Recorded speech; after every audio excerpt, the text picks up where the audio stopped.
Hey everybody, good morning. It is Saturday, July the 10th, I think. It is the 10th, 2021, 10 o'clock in the morning. We're here in the book of 2 Kings, chapter number 1. We started this run all the way back in 1 Samuel. So 1 and 2 Samuel, 1 Kings, now 2 Kings, 25 chapters in this book. So that'll put us into August before we get finished with this one. But I hope that you'll join us and stick with us all the way through. We're going to see the ministry of Elijah, the prophet of God, come to an end. In fact, tomorrow, I'm pretty sure, is when that occurs in chapter number 2. And then we'll pick up with Elisha, his protege, his student, and lots of interesting things that occur in this book. And they start out right here in chapter number 1. So let's go ahead and pray this morning and we will kick it off. Father, thank you for the Bible and what it means to us. Thank you for the help that it gives us. I pray this morning that you'd give us your mind, give us wisdom from our reading and our study. Give us an understanding heart. Lord, I pray that you'd let your people be helped and blessed from what we read today. We need you, and we ask this in your name. Amen. All right, 2 Kings chapter number 1, verse number 1. I try to say this regularly, but if you're not following along in your own Bible, let me encourage you to do that. Get a Bible off the shelf. We do use the King James Bible if you want to make sure that it matches up perfectly, and you'll be able to read along with us. 2 Kings chapter number 1, verse number 1. Then Moab rebelled against Israel after the death of Ahab. So Moab is the nation that was one of the children of the sons that Lot had with his daughter, the Ammonites and the Moabites. If you recall, when God destroyed Sodom and Gomorrah, Lot escaped with his 2 unmarried daughters. His wife escaped as well, but she looked back at the city and turned into a pillar of salt. And so Lot ends up escaping into the mountains with his 2 single daughters, and the daughters conspired and said, our father's not going to have any lineage now that our brothers are dead. And so they got him drunk, and one of them took advantage of him one night, and the next night they got him drunk again and took advantage of him the second night. And both of those daughters conceived, and they had children. One of them was the father of the Moabite nation, the other the Ammonite nation. So these are enemies of Israel, thorns in the side of Israel. And so when we read, then Moab rebelled against Israel after the death of Ahab. So this is what I'm saying here. They're a thorn in the side. Verse 2, and Ahaziah, this is the son of Ahab, if you remember. He is the king of Israel. He fell down through a lattice in his upper chamber that was in Samaria and was sick. And he sent messengers and said unto them, go inquire of Beelzebub, the god of Ekron, whether I shall recover of this disease. So he's walking in this upper chamber. He falls through some lattice, no doubt falls some distance, becomes hurt and injured. We don't know exactly what it is or the extent of it, but he's laying there sick for some time. And so he decides to send some messengers to inquire of Beelzebub. Now that sounds really familiar, right? If you've ever seen a horror movie, I guess, or paid attention at all, one of the names of Satan is Beelzebub. And of course, that's a biblical name. So Beelzebub, Baal is the false god that had been worshipped throughout Israel since the time of Ahab and even before him. And here we're seeing that this is just a satanic false god, right? So Ahaziah wants to find out, am I going to recover from this disease or not? So go ask this satanic false god whether or not I'll recover. Verse 3, but the angel of the Lord said to Elijah the Tishbite, arise, go up to meet the messengers of the king of Samaria, and say unto them, is it not because there is not a God in Israel that ye go to inquire of Beelzebub, the god of Ekron? And so God's going to use Elijah to call out these messengers and the king and the people for worshiping these false gods because they have turned from the true God of Israel.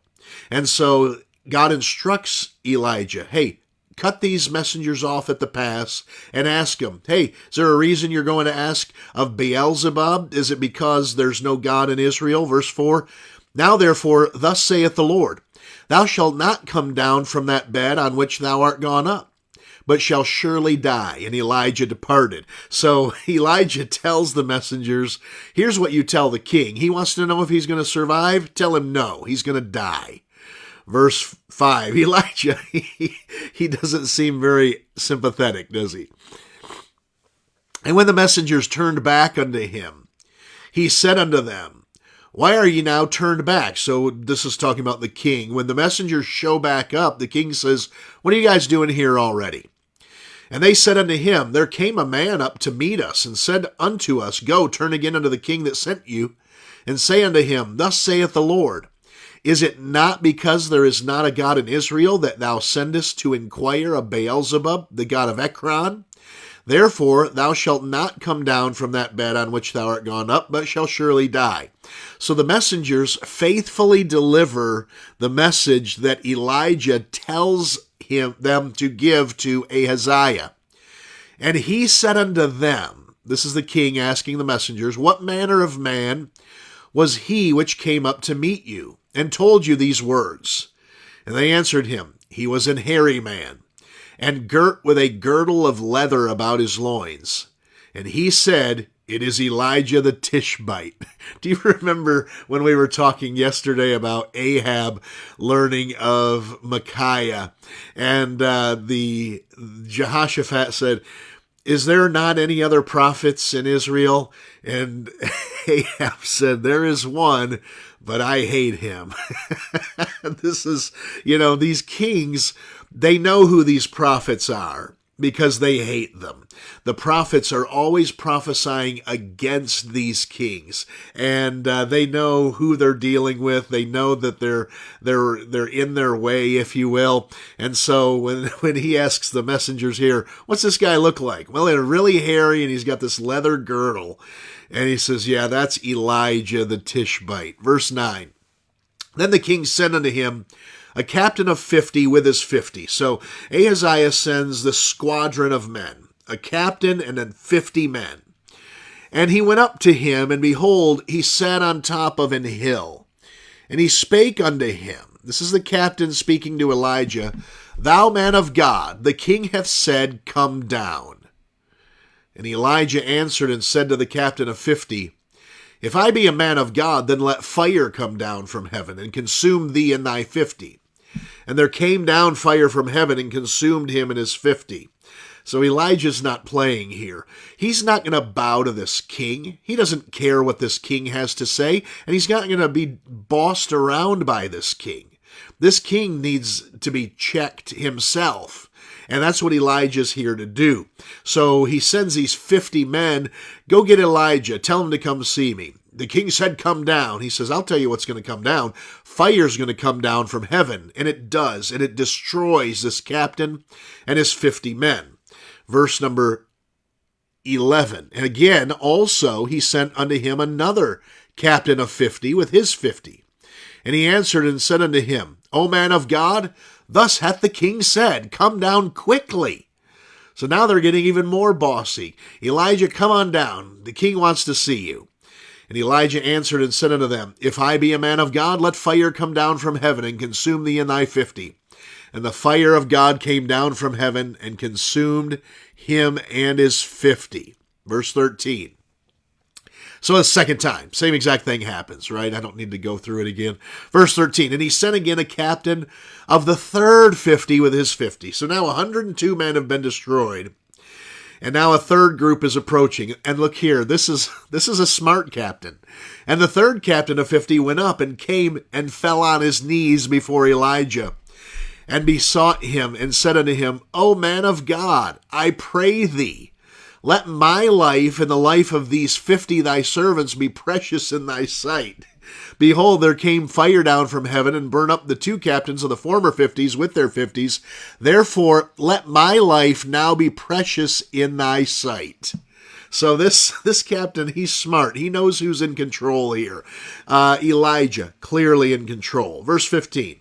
And the angel of the Lord said unto Elijah, Go down with him, be not afraid of him. And he arose and went down with him unto the king. And he said unto him, Thus saith the Lord, Forasmuch as thou hast sent messengers to inquire of Beelzebub, the god of Ekron, is it not because there is no God in Israel to inquire of his word? Therefore thou shalt not come down off that bed on which thou art gone up, but shalt surely die. And so because of the way that this captain approaches Elijah, and then the angel of the Lord says, Go ahead and go down with him, Elijah comes down off the hill, they go see the king, and Elijah tells the king to his face that because of their idol worship, because there's no God to appeal to in Israel, that he's going to die in that bed. Verse 17. So he died, according to the word of the Lord, which Elijah had spoken, and Jehoram reigned in his stead in the 2nd year of Jehoram, the son of Jehoshaphat, king of Judah, because he had no son. So Ahab dies, and Ahaziah, his son, takes reign.